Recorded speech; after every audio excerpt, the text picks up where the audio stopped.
उत्तर हो या दक्षिण, पूरब हो या पश्चिम, भारत में कृषि का विचार हर किसी को जोड़ता है, क्योंकि भारत एक कृषि प्रधान देश है और इस कृषि प्रधान देश में हर एक किसान है। स्वागत है आप सभी का डीडी न्यूज पर। एक भारत श्रेष्ठ भारत के इस खास अंक में मैं हूं आपके साथ मनीष वाजपेयी। आज अपने इस खास अंक में हम बात करेंगे कृषि को लेकर, लेकिन इस कृषि को और कैसे उन्नत बनाया जाए, और खास तौर से कृषि को लेकर एक अभिनव प्रयोग हो रहा है इस देश में, और वो प्रयोग हो रहा है राजस्थान के माउंट आबू में तपोवन में। ये कहानी एक सफल प्रयोग की है। ये कहानी एक सफल संयोग की है। ये कहानी योग से जुड़ती है। ये कहानी उन्नत कृषि की बात कहती है। कुछ सालों पहले जहां उजाड़ जंगल था, वहां आज मुस्कुराती हुई खेती दिखती है। ये जगह माउंट आबू के तपोवन की है, जहां शाश्वत यौगिक और जैविक खेती खुद अपनी कहानी कहती है। ये एक सूखे घास का जंगल था जब मैं यहाँ आया था। पूरे तपोवन में कटीली झाड़ लगी हुई थी। अब धीरे धीरे इस तपोवन को 15 साल के अंदर 16,000 पौधे लगाए हैं। जड़ी बूटी, फल फूल, छायादार, सीजन की यहाँ सभी सब्जियाँ लगाते हैं। जो राजस्थान में संभव नहीं है वो भी यहाँ संभव किया गया है। जैसे कि अंगूर राजस्थान में कहीं नहीं होता है, यहाँ काला और हरा दोनों तरह के अच्छी क्वालिटी के अंगूर होता है। संतरा, मौसमी, अनार, चिक्कू, काजू, खजूर लगाया है दुबई का 230 पौधे। 7 साल हुआ है, लेकिन 5 साल से उसमें आ रहा है। बहुत ही अच्छी क्वालिटी का है और यहाँ हर प्रकार की सब्जियाँ होती हैं, और वो सब्जी का टेस्ट भी बहुत ही अच्छा है, क्योंकि यहाँ जो हम खेती करते हैं शुरू से ही जैविक और यौगिक अर्थात आध्यात्मिक खेती, जो परंपरा से शाश्वत यौगिक खेती जो चलते आ रहा है। यौगिक अर्थात जो हम मेडिटेशन करते हैं, यहाँ परमात्मा को याद करते हैं, वो जो हमें एनर्जी मिलती है उसका प्रयोग हम करते हैं पेड़ पौधे सब्जियों पर। उसका बहुत ही अच्छा रिजल्ट है।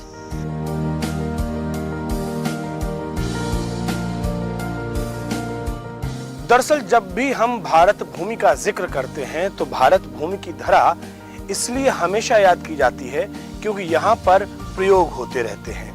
प्रयोग भौतिकवादी जगत के विकास के लिए नहीं, बल्कि प्रयोग आध्यात्मिक जगत के विकास के लिए। और जब हम आध्यात्मिक जगत के विकास की बात हम कर रहे हैं तो उसमें व्यक्ति का उन्नयन भी शामिल है। कैसे उसका मन मस्तिष्क अच्छा हो, कैसे उसकी सोच अच्छी हो, सकारात्मक सोच के साथ वो समाज के लिए काम करे। और इस सकारात्मक सोच के लिए जरूरी है कि वो जो अन्न खा रहा है वो सकारात्मक हो, पॉजिटिव वाइब्रेशंस के साथ हो। जहां इस वक्त हम मौजूद हैं माउंट आबू में, ये तपोवन है, और तपोवन के एक जगह पर मैं मौजूद हूं जिसको साइलेंस जोन कहा गया है। क्या है ये साइलेंस जोन, यहाँ पर कैसे पौधे हैं, किस तरह से पौधे यहाँ पर उगाए जा रहे हैं। हमारे साथ इस समय बीके कोमल भाई मौजूद हैं, और बीके कोमल भाई जरूर हमें इस बात के बारे में जानकारी देंगे कि जिस जगह पर हम यहाँ पर मौजूद हैं, कोमल भाई ये जगह किस तरीके के, इसके बारे में बताएं हमको आप। देखिए, ये तकरीबन 10 बीघे में है जी, और इसको साइलेंस जोन कहते हैं। साइलेंस जोन मतलब यहाँ पे कोई भी शोर शराबा वाली चीजें नहीं है, या कोई हल्ला हपार नहीं है। यहाँ पे आदमी पेड़ों के बीच में, प्रकृति के बीच में आके बैठ के और अपने अंतर्मन में जाता है, और यहाँ के प्रकृति का अपने आप को स्पिरिचुअली हील करता है। क्योंकि यहाँ का एनवायरनमेंट जो है ये बहुत ही स्पिरिचुअली स्ट्रांग है, क्योंकि यहाँ पे किसी तरह का पोल्यूशन नहीं है, किसी तरह की क्रिमिनलिटी नहीं है। और जो कोई आता है तो अपने खुद को मेडिटेट करता है, अपने आप को अंदर से हील करता है, अपने को सुप्रीम बीइंग से कनेक्ट करता है, अपने वैल्यूज को डेवलप करने का जो चिंतन करता है, तो उससे जो एक एनवायरनमेंट क्रिएट होता है वो बहुत पीसफुल होता है। तो जब आदमी कहीं भी किसी दशा में थोड़ा सा टेंशन में हो या तनाव में हो, ऐसे में जब वो आके यहाँ बैठता है तो उसको बिल्कुल एक अलग अनुभूति होती है, रिलैक्स। ये कोई कल्पना नहीं कि पौधे हमें देखकर मुस्कुराते हैं। हमारी क्रिया पर वो अपनी प्रतिक्रिया जताते हैं। ये सिद्ध वैज्ञानिक एक तथ्य है कि वो हमारी मोहब्बत और सकारात्मक भाव का सूद समेत हमें वापस लौटाते हैं, बशर्ते जब हम उनका दिल से आभार जताते हैं। जैसे आप सभी समझते हैं कि प्लांट्स हमारे वाइब्रेशन रिसीव करते हैं और हमें रिस्पॉन्ड करते हैं, तो हम इसी के ऊपर कार्य कर रहे हैं। एक अच्छी प्रयोगशाला यहाँ पर एक तरीके से जैसे तैयार की है, हम इसके ऑब्जर्वेशंस देख रहे हैं। किसान के खेत में जब ये फसल 3 महीने 4 महीने जब लगी हुई होती है, तो अगर वो किसान की मनोअवस्था कैसी है उसका प्लांट्स के ऊपर बहुत बड़ा प्रभाव पड़ता है। अगर किसान दुखी है, किसान अगर चिंतित है, तो उसके अवस्था का भी प्रभाव वनस्पतियों के ऊपर पड़ता है और हमें वैसा फल और वैसे अनाज की उत्पत्ति होती है। आज हम देख रहे हैं कि समाज में तनाव, चिंता, ग्रस्त ये सब बढ़ता जा रहा है। तो ये इसका मूलतः मुख्य कारण कहीं ना कहीं हमारा किसान जब चिंतित होकर के जो अनाज उत्पत्ति कर रहा है, ये भी उसका एक बहुत बड़ा कारण है।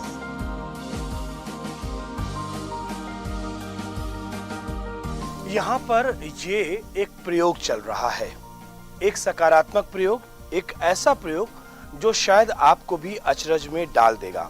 एक तरफ जहाँ पेड़ पौधों को उगाने के लिए पानी चाहिए, खाद चाहिए, जमीन चाहिए, यहाँ तक कि लोग ज़्यादा उपज के उपजाने के चक्कर में वहाँ पर केमिकल युक्त फर्टिलाइज़र है, पेस्टिसाइड है, उन सब का इस्तेमाल करते हैं। लेकिन यहाँ पर यह प्रयोग चल रहा है, प्रयोग योग का, प्रयोग सकारात्मक ऊर्जा का, प्रयोग सकारात्मक सोच का।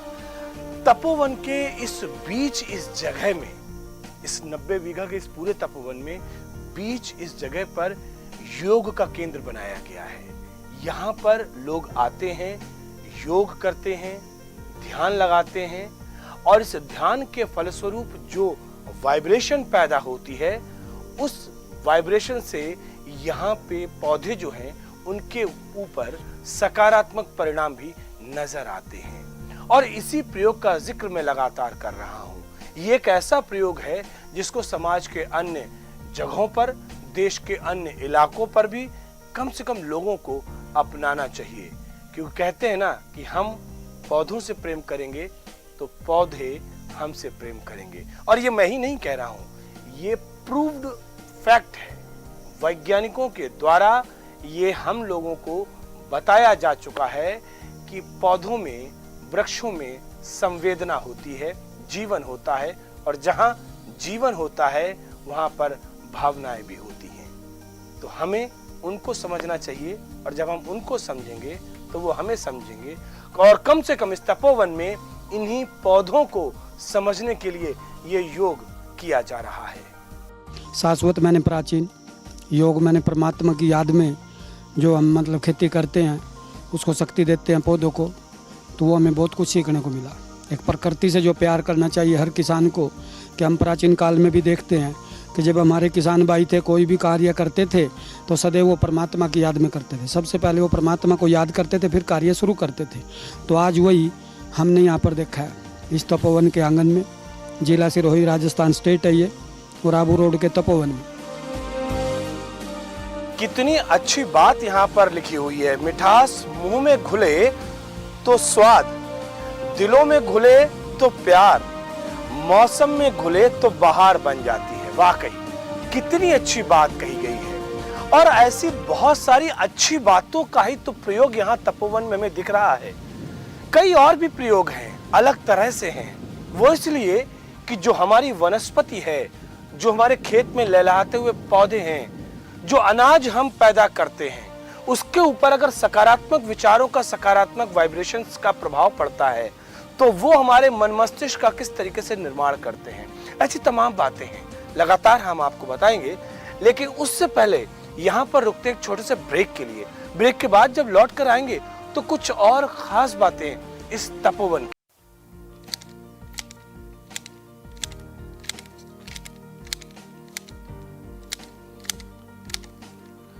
जिस तरीके से मैं यहाँ पर इस पौधे की कटाई और छटाई कर रहा हूँ, इसलिए क्योंकि ये अच्छा दिखे, अच्छा दिखे, सुंदर दिखे। ऐसे ही हम अपने बच्चों के साथ भी करते हैं कि बच्चे हमारे अच्छे बने, इस समाज के, सभ्य समाज के हिस्सा बने और राष्ट्र के निर्माण में अपना योगदान करें। ब्रेक के बाद एक बार से फिर से आप सभी का स्वागत है डीडी न्यूज पर। एक भारत श्रेष्ठ भारत के इस खास कार्यक्रम में मैं हूं आपके साथ मनीष वाजपेयी। दरअसल जब हम प्रकृति से प्रेम करते हैं तो रिटर्न गिफ्ट के तौर पर प्रकृति हमसे भी प्रेम करती है। ये ठीक उसी तरह से है जैसे हम अपने बच्चों से स्नेह करते हैं। और इस पूरे के पूरे अगर हम तपोवन को देखें तो यहाँ पर वनस्पतियों को, पेड़ पौधों को उगाने का तरीका जैविक है। इन्हें खाद और पानी दिया जाता है, लेकिन इसके साथ ही साथ पॉजिटिव वाइब्रेशन और सकारात्मक सोच भी दी जाती है। अन्य पूरे प्रदेश में अन्य अलग जो क्षेत्र हैं उसमें पानी भले ही हो, लेकिन यहाँ पर पानी अपेक्षाकृत कम है, बावजूद इसके यहाँ पर पेड़ पौधे लहलहा रहे हैं। इसकी वजह यह है कि यहाँ पर इन पौधों को सकारात्मक सोच के साथ, पॉजिटिव वाइब्रेशन के साथ में, मेडिटेशन के साथ में इनको बड़ा किया जा रहा है। कुछ और बातें हम आपको जरूर बताएंगे इस तपोवन के बारे में। लगातार आप हमारे साथ बने रहिए। राजस्थान के सिरोही जिलों में मौजूद ब्रह्मा कुमारीज का ये तपोवन अनेक सफल कहानियों को अपने आप में समेटे हुए है। एक तरफ प्रकृति से प्रेम, शाश्वत यौगिक खेती, जल संरक्षण और इसके साथ साथ देश भर की तमाम जैव विविधता के दर्शन भी यहाँ होते हैं, और दूसरी तरफ तमाम ऐसे फल भी पाए जाते हैं जो शीत क्षेत्रों में पाए जाते हैं। वो फल यहाँ पर भी उगाए जाते हैं।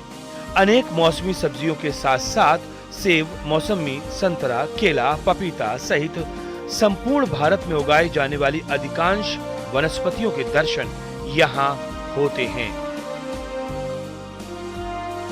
यहाँ पर हर प्रकार के फल और सब्जियाँ ली जाती है, जबकि यहाँ के हमारे आसपास के एरिया में केवल कपास, एरंडी, सौंफ इस तरीके के ही क्रॉप लिए जाते हैं। लेकिन जब किसान यहाँ पर आते हैं कि इस भूमि में भी हर प्रकार की फसल हो रही है और बहुत अच्छे से हो रही है, उसके स्वाद में भी बहुत अंतर है। जो बाहर मार्केट की फल सब्जियां हैं और उसके कंपैरिजन में यहाँ की फल सब्जियों में बहुत स्वाद के मायने में भी और न्यूट्रिशन के मायने में भी बहुत अंतर महसूस होता है। राजस्थान में ऐसा है कि 45-48 टेम्परेचर रहता है यहाँ पर, फिर भी जो है हम यहाँ तपोवन में खास देखते हैं कि फल फूल, जो कि राजस्थान में अंगूर कभी नहीं होता है, लेकिन यहाँ पर जो है तपोवन में अंगूर जो है बहुत अच्छा निकलता है। अंगूर, संतरा, सेब, मौसमी, ये सब जो है बहुत सारे, अंजीर, चीकू, ये सब फल जो है बहुत सारे निकलते हैं। क्योंकि ये सब जो सेब जो है ठंडी का मौसम का है, लेकिन यहाँ पर जो है गर्म होते हुए भी और सेब निकलता है, बहुत अच्छे सेब निकलते हैं। लेकिन ये खास योग के कारण से हम सब जो है परमात्मा याद में जो रहते हैं, हम सब यौगिक खेती करते हैं, जो भी ऑर्गेनिक यौगिक खेती ज़्यादा यूज करते हैं। वैसे आमतौर पर जो है वो अंगूर के पौधों के लिए कैसा क्लाइमेट कैसा चाहिए रहता है? अंगूर के से तो वो 40 के अंदर चाहिए। 40 के नीचे होना चाहिए, 40 के ऊपर नहीं होना चाहिए। यहाँ तो टेम्परेचर 45 हो जाता है लगभग। वही है जो गोबर खाद है ना, उसके ऊपर पानी डाल जाता है, अच्छा, ठंडक बन जाती है। इस पूरे तपोवन में बहुत सारी चीज़ें हमें जानने को मिल रही। एक तो ये कि ड्रिप इरिगेशन, राजस्थान में पानी की समस्या बहुत है, और ऐसे पानी की समस्या में जहाँ पे पीने के लिए दिक्कत होती हो, वहाँ पर पौधों के लिए तो हम देख सकते हैं ये ड्रिप इरिगेशन है। देखिए आप किस तरीके से यहाँ पर ये अब पानी यहाँ पे देख रहे हैं गीला है यहाँ पर।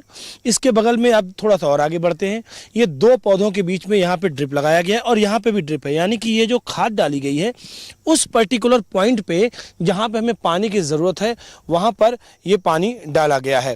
पूरे के पूरे इलाके में, तपोवन में ज़्यादातर जगहों पर हमने देखा हुआ है कि यहाँ पर पूरा ड्रिप इरिगेशन है। यहाँ पर तमाम जो दर्शक इस समय हमारे इस कार्यक्रम को देख रहे हैं वो इस बात को समझें कि समय बदल रहा है। बदलते हुए समय में हमें कृषि में एक आधुनिक जो तकनीकें हैं उनका इस्तेमाल करना चाहिए। ड्रिप इरिगेशन की बात हो, हम जब केमिकल फर्टिलाइज़र की बात करते हैं तो ये भले ही हो कि हरित क्रांति हुई हो, लेकिन ये भी सच है कि कृषि यानी कि हमारी ज़मीन की, हमारी भूमि की जो उर्वरा शक्ति है वो कमज़ोर हुई है। जमीन जो है वो कठोर हुई है। जब हम प्राकृतिक खेती का इस्तेमाल करते हैं, जब प्राकृतिक खाद का इस्तेमाल करते हैं, तो ये देखिए, ये जो प्राकृतिक खाद है, इससे जो ये जमीन है, ये जमीन उर्वरा भी रहती है, मुलायम भी रहती है और इसकी उर्वरक क्षमता बढ़ती जाती है, जो कि पिछले कुछ सालों में, कुछ दशकों में खत्म सी हो गई थी। तो हमारे किसान भाइयों को ये जरूर अब सीखना होगा कि उन्हें प्राकृतिक खेती इसलिए नहीं कि सिर्फ और सिर्फ हमें कहने के लिए करनी है, बल्कि आगे आने वाली नस्लों के लिए, अपनी ज़मीन की उर्वरा शक्ति को बढ़ाने के लिए, और जो हमारे पूर्वजों ने जो हमें ज्ञान दिया है, जो हमारी पारंपरिक खेती थी, हमें उसी ओर जाना चाहिए। क्योंकि भारत का मौसम, भारत का वातावरण और भारत की खेती के जो तरीके थे वो भारत के लिए थे। यूरोपियन कंट्रीज का वातावरण भारत के वातावरण के मुताबिक नहीं है, और इसलिए अब तमाम दर्शकों को मैं ये कहना चाहता हूं कि भारत की खेती भारत की पारंपरिक दृष्टिकोण से ही होगी, जो कि देश के कई किसान अब अपनाने भी लगे हैं। और जैसा इस तपोवन में हम मौजूद हैं, यहाँ पर हमें ये साक्षात परिणाम नजर आ रहे हैं। जो अंगूर नासिक में उतना पैदा नहीं हो रहा है जितना यहाँ पर रामनाथ भाई अपने प्रयासों से यहाँ पर पैदा कर रहे हैं। सिर्फ अंगूर की बात क्यों करें, बहुत सारे और सब्जियां, बहुत सारे और फल यहाँ पर पैदा हो रहे हैं। तो ये प्रयोग चल रहा है और इस प्रयोग के बारे में हम आपको जानकारी दे रहे हैं। चलिए देखते हैं और क्या कुछ हो रहा है इस तपोवन में।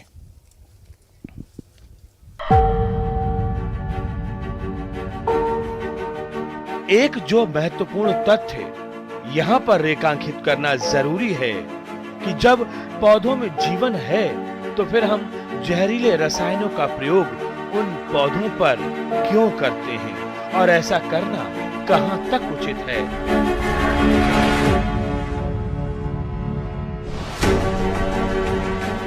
जब पेड़ पौधे वृक्ष तमाम वनस्पति हमारे संतानों की तरह है या हमारे पूर्वजों की तरह है, तो फिर उनको जहर देने का फैसला हम कैसे करते हैं?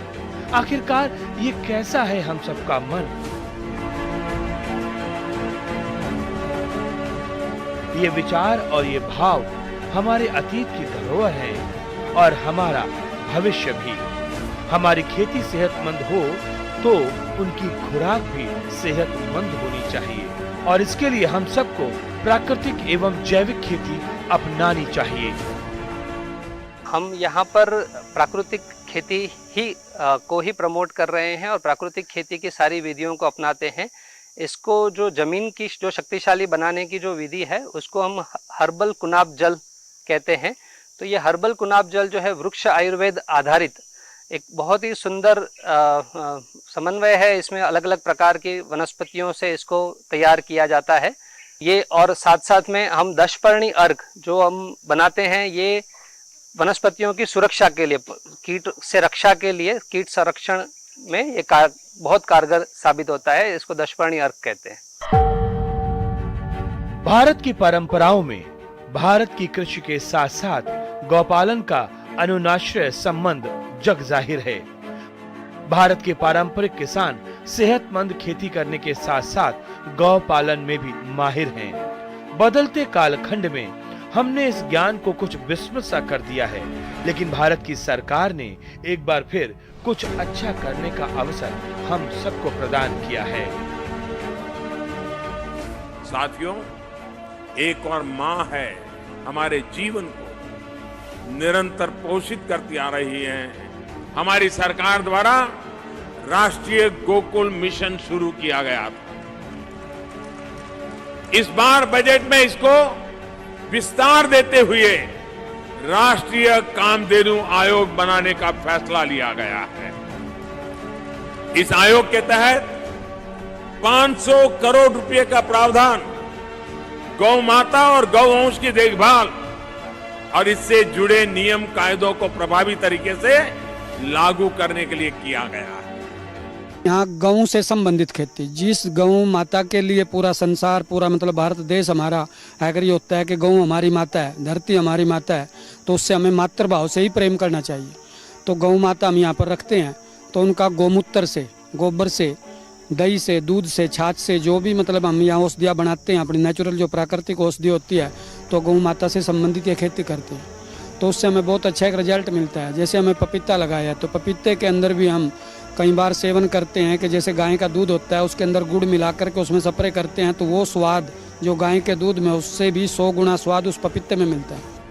हम सभी हमारे किसान भाइयों से ये नम्र निवेदन और एक आह्वान जैसा करेंगे कि अभी प्राकृतिक खेती की तरफ चलने का समय आ गया है। आज हम देख रहे हैं कि किस तरीके से बीमारियां बढ़ती जा रही हैं। हम देख रहे हैं किस तरीके से समाज में एक अराजकता का माहौल है। तो ऐसे में किसानों को आगे आने की आवश्यकता है। जैविक खेती के साथ साथ यौगिक खेती को अपनाएं। एक सुंदर समाज हम निर्माण करें, एक सुंदर समाज, सुंदर किसान हम तैयार करें। यही भावना के साथ इसी चीज़ का आह्वान कर रहे हैं। पिछले कुछ सालों का जिक्र किया जाए या पिछले कुछ दशकों का जिक्र किया जाए, प्रकृति मनुष्य के क्रूर व्यवहार का शिकार हुई है और हमने ये भी देखा है कि प्रकृति ने फिर मनुष्य के जीवन के साथ में कैसे इसका बदला लिया है। तमाम बड़े बड़े घटनाक्रम इस बात की गवाही देते हैं। लेकिन अब वक्त आ गया है कि हम प्रकृति के स्कोप को समझें और इसके लिए बहुत जरूरी है कि मानव समाज का प्रकृति के प्रति जो व्यवहार है वो न केवल संवेदनशील हो बल्कि प्रेम और मोहब्बत वाला हो। ठीक उसी तरह से जैसे हम अपने परिवार के सदस्यों से, अपने बच्चों से प्रेम करते हैं, ऐसे ही प्रकृति के साथ में भी हम प्रेम करना सीखें। और तपोवन में जिस तरह से खेती की जा रही है, कृषि कार्य किए जा रहे हैं, ये उसका एक उदाहरण मात्र हो सकता है। आप सभी से निवेदन और आप सभी से आग्रह कि ये जो प्रयोग हो रहा है, इस प्रयोग को न केवल राजस्थान में, अन्य प्रदेशों में, बल्कि पूरे देश भर में अपनाया जाना चाहिए, क्योंकि ये सिर्फ और सिर्फ कृषि से जुड़ी हुई बात नहीं है। ये बात है प्रकृति और मानव समाज के बीच संतुलन की। प्रकृति रहेगी तो हम रहेंगे, प्रकृति नहीं रहेगी तो अफसोस हमारा मानव जीवन भी नहीं रहेगा। एक भारत श्रेष्ठ भारत के इस अंक में इतना ही। दीजिए मुझे इजाजत, लेकिन इस वायदे के साथ कि फिर होगी आपसे मुलाकात। तब तक के लिए नमस्कार।